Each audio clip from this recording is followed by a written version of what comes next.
తెలంగాణ ప్రజానీకానికి నమస్కారాలు తెలియజేసుకుంటూ ఈరోజు తెలంగాణ రాష్ట్రంలో బీఆర్ఎస్ కల్వకుంట్ల తారక రామారావు గారు ఈరోజు కాంగ్రెస్ పార్టీ అంటే బీఆర్ఎస్లో గెలిచి కాంగ్రెస్ పార్టీలో చేరినటువంటి ఎమ్మెల్యేల గురించి తారక రామారావు గారు ఈరోజు మాట్లాడుతున్నారు. ఈ రకంగా పార్టీ ఫిరాయింపులు ప్రోత్సహించడం కరెక్ట్ కాదు. ఈ రకంగా పార్టీలు ఒక పార్టీ మీద గెలిచి ఇంకో పార్టీలోకి పోవడం కరెక్ట్ కాదు అని ఈరోజు కల్వకుంట్ల కేటీఆర్ గారు ఆడడం జరుగుతుంది. ఇది ఈ రకంగా మాట్లాడడము మీకు ఎలాంటి అర్హతలు లేదు అని సోషల్ మీడియా ద్వారా నేను కల్వకుంట్ల కేటీఆర్ గారికి కల్వకుంట్ల తారక రామారావు గారికి తెలియపరుస్తున్నాను. అదేవిధంగా తెలంగాణ ప్రజలారా ఒకటే ఆలోచించండి. గతంలో ఉమ్మడి ఆంధ్రప్రదేశ్గా ఉన్నప్పుడు 2004లో కాంగ్రెస్ పార్టీ అధికారంలోకి వచ్చినప్పుడు వైఎస్ రాజశేఖర రెడ్డి ప్రతిపక్షం అనేది లేకుండా కూని చేసేటువంటి విధంగా సర్వ ప్రయత్నాలు చేసి కుట్రపూరి ఒక రూపాయికి బారడం వంతు ప్రతిపక్షం లేకుండా చేసిండు. తర్వాత తెలంగాణ రాష్ట్రం వచ్చిన తర్వాతకి కల్వకుంట్ల చంద్రశేఖరరావు గారు రూపాయికి రూపాయి ప్రతిపక్షం లేకుండా రాజకీయ కుట్రలు పన్ని ప్రతిపక్షం లేకుండా చేసినారు. ఇది వాస్తవం కాదని సోషల్ మీడియా ద్వారా తెలంగాణ ప్రజానీకాన్ని నేను మిమ్మల్ని అడుగుతున్నాను. ఎవరైతే ప్రతిపక్షాలను లేకుండా హత్య చేశారో, ఎవరైతే ప్రతిపక్షాలు లేకుండా కూని ఎవరైతే చేశారో వాళ్ళే నేడు ఈరోజు జనంలోకి వచ్చి ఈ రకంగా చేయడం కరెక్ట్ కాదు, ప్రతిపక్షం లేకుండా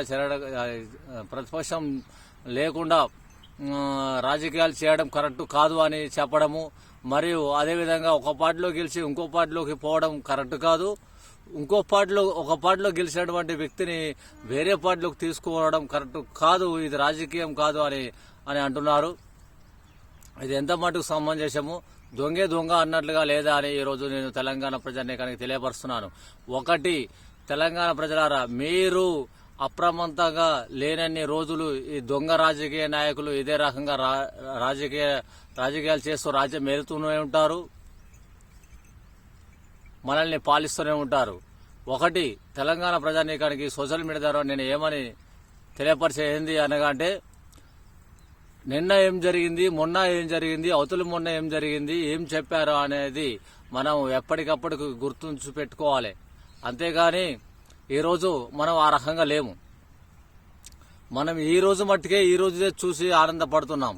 కానీ నిన్న ఆ నాయకుడు ఏ రకంగా మాట్లాడాడు, మొన్న ఏ రకంగా మాట్లాడాడు, ఆవులు మొన్న ఏ రకంగా మాట్లాడాడు, నిన్న ఆ రాజకీయ పార్టీలో అధికారంలో ఉన్నటువంటి పార్టీ వాళ్ళు ఏ రకంగా చేశారు, మొన్న ఏ రకంగా చేశారు, ఆవులు మొన్న ఏ రకంగా చేశారు, ఈ రోజు ఏ రకంగా మాట్లాడుతున్నారు అని ప్రతిపక్ష పాత్రలో ఉన్నటువంటి పార్టీలు ఏ రకంగా గతంలో వహించాయి, అధికారంలో ఉన్నటువంటి పార్టీలు గతంలో ఏ రకంగా వహించాయి, ప్రతిపక్షంలో ఉన్నటువంటి పార్టీలు నేడు ఏ రకంగా మాట్లాడుతున్నాయి, అధికారంలో ఉన్నటువంటి పార్టీలు నాడు ఏ రకంగా చేసి ఈ రోజు ఏం మాట్లాడుతున్నాయి అని మనం ఈ రకంగా అబ్జర్వేషన్లో ఉన్న రోజులే రాజకీయ నాయకులకు భయం ఉంటుంది. ఈ తమాషా పనులు మారుతారు. అంతేకాని మనం ఎప్పటిదప్పుడే మర్చిపోయి నిన్న మొదటిది మర్చిపోయి ఈ రోజు గుర్తుండి పెట్టుకుని కాంగ్రెస్ లీడరు బీఆర్ఎస్ తిడితే కాంగ్రెస్ కార్యకర్తలు సపోర్ట్ కొనడం, అదే బీఆర్ఎస్ లీడరు కాంగ్రెస్ తిడితే బీఆర్ఎస్ కార్యకర్తలు సపోర్ట్ కూడా ఆనందపడడం, ఇది కాదు మన పాత్ర అని సోషల్ మీడియా ద్వారా తెలంగాణ ప్రజానీకానికి తెలియపరుస్తూ, అదేవిధంగా ఈ రోజు మనం చూసుకున్నట్లయితే, ఈ రోజు జరుగుతున్నటువంటి కాంగ్రెస్ పరిపాలన చూసుకున్నట్లయితే, బీఆర్ఎస్ పార్టీ ప్రతిపక్షంలో ఉన్నటువంటి వాళ్ళు నాయకులు మాట్లాడే విధానం మనం ఆలోచించినట్లయితే ఏమున్నది. ఇప్పుడు ఈ రోజు వీడిని వాడు తిడుతుండు, వాడిని వీడి తిడుతుండు, కాంగ్రెస్ వాడిని బీఆర్ఎస్ వాడు తిడుతున్నాడు, బీఆర్ఎస్ వాడిని కాంగ్రెస్ వాడు తిడుతుండు. ఏది పెద్ద పెద్ద రాజకీయ నాయకులే తిట్టుకుంటున్నారు, ప్రతిపక్షపోడు పక్షపోడు. అంటే దీన్ని బట్టి మనం ఏమర్థం చేసుకోవాలి, మీకు ఏమర్థమవుతుంది వాళ్ళ మైండ్ గేమ్? తెలంగాణలో జరుగుతున్నటువంటి పరిపాలన మీద ప్రజలు దృష్టి సారించొద్దు అనేది ఏ రకంగా వాళ్ళు తిట్టుకుంటున్నారు. అదేవిధంగా నేడు ప్రతిపక్షంలో ఉన్నటువంటి బీఆర్ఎస్ పార్టీ అవినీతి ఆరోపణలు, అవినీతి అరాచకాలు బయటపడకుండా ఉండడం కోసమే ఈ రకంగా వీడిని వాడు తిట్టుకొని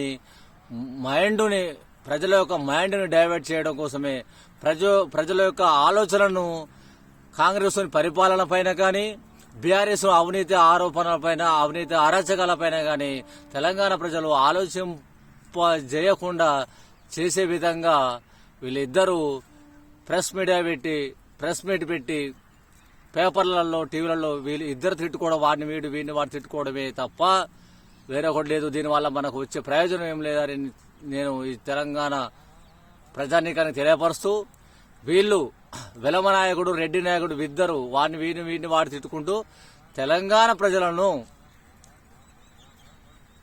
రాజకీయ పరిపాలన మీద రాజకీయ నాయకుల మీద ఆలోచనలు చేయకుండా పరిపాలన పైన ఆలోచన చేయకుండా ఎలాంటి సంక్షేమ పథకాలు పెట్టినారు మరి అవి ఏమైనాయని అడగకుండా ప్రతిపక్ష ఫోన్ పైన ఏ రకంగా మీరు ఎందుకు ఫైట్ చేస్తలేరు, ప్రతిపక్షంలో ఉన్నటువంటి ఇప్పుడు బీఆర్ఎస్ పార్టీ ఫోన్ ట్యాపింగ్ కానీ ఇంకో కాళేశ్వరం కానీ ఇంకా వాళ్ళు 10 ఏళ్ళు పరిపాలన చేసినారు కదా, వాళ్ళు చేసినటువంటి అవినీతిని ఎందుకు ఎండగడతలేరు అని ప్రజలు అడిగే విధంగా ఆలోచనలు లేకుండా ఉండడం కోసమే వీళ్ళిద్దరు తిట్టుకుంటున్నారని నేను సోషల్ మీడియా ద్వారా తెలంగాణ ప్రజానీకానికి తెలియపరుస్తున్నాను.